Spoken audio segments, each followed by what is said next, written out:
So, top off, what are your memories of General Gray?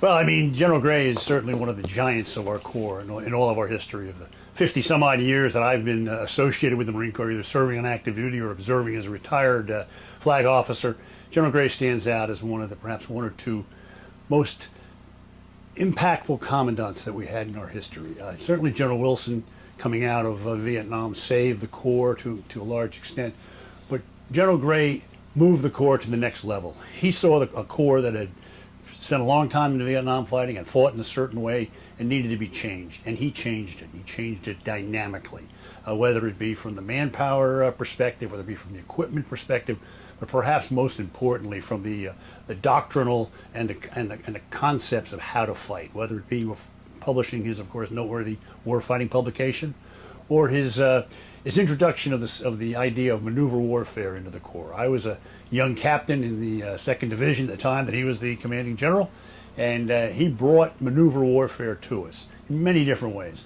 Force-on-force exercises, in just the belief that the Marine Corps needed to be able to operate in a maneuver concept of commander's intent and without great communications.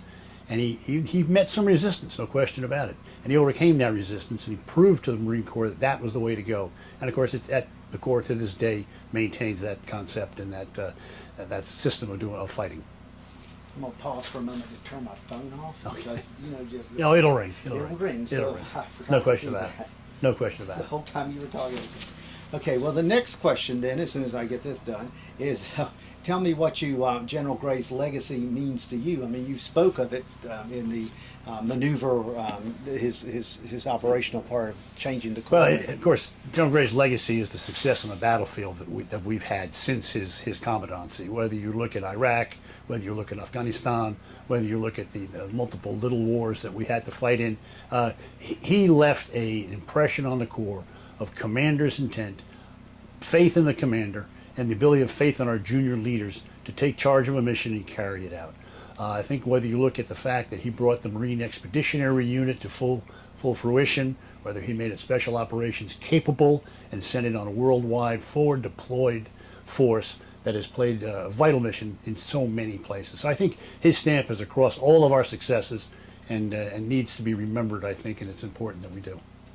What core values do you think that he pushed hardest and that are instilled into the Marine Corps as a result of his actions? I think that the two of the main, many, but two of the main core concepts, core beliefs, I think, to what General Gray taught as his philosophy was, first of all, to educate yourself and to educate your troops and to educate those around you, and continue your education beyond simply the school system that the Marine Corps has, but to continually read, to continually expand your thought process, and to ask the right questions, and to be not afraid to question truth to power, and to ensure that you continue to grow as an individual, and then you grew your unit again through the education process. I think that's key, and it still plays out at the Marine Corps University, which he developed, and he's the godfather of, and has just done a magnificent job in supporting.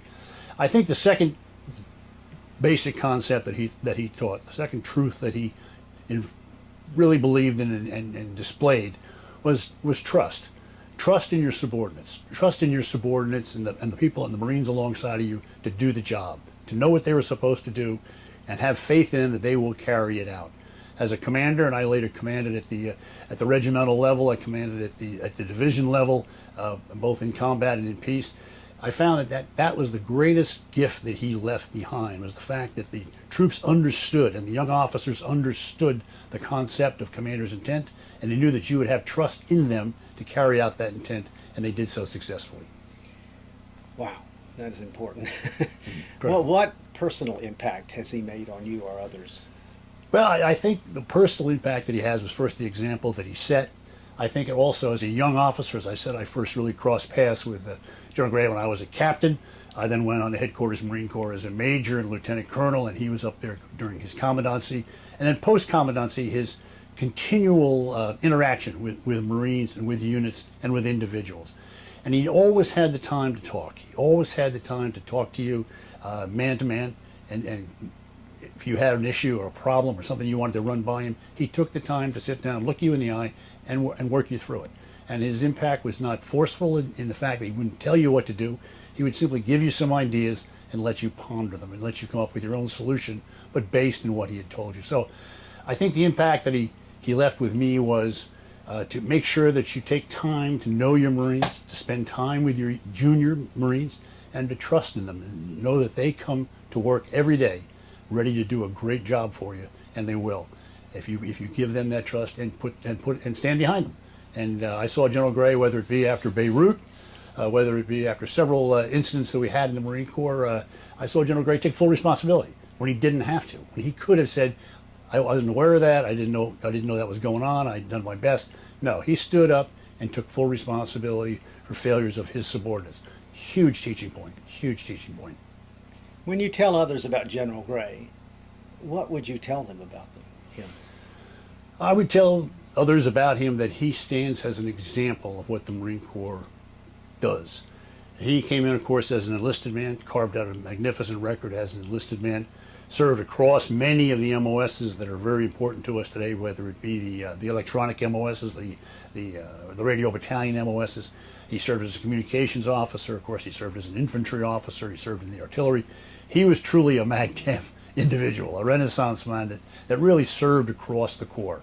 And he made his success by becoming a master of his trade and a master of the billet that he was assigned to. And I think that's another lesson that people need to take with them. Do you have any special memories of him that you cherish, or personal experiences that, funny or otherwise, that you might have with him as it was? I remember when he came to headquarters Marine Corps and took over as commandant, of course. I was on the staff in the manpower branch. I think I was a frock major at the time. And the general called for a meeting to address all of the officers and the senior staff NCOs at headquarters. And we did so at the gymnasium over on Fort Myer. And we were all packed in there, thousands of us, and we were all anxious to see what the new commandant was going to give in his guidance and how he was going to guide the headquarters through the next 4 years. He came in, he walked to the center of the gymnasium. He was surrounded on all four sides by, as I said, literally thousands of people. He was handed a microphone by a junior Marine who crisply saluted him and then walked to the side, and he began to speak. Well, the microphone didn't work.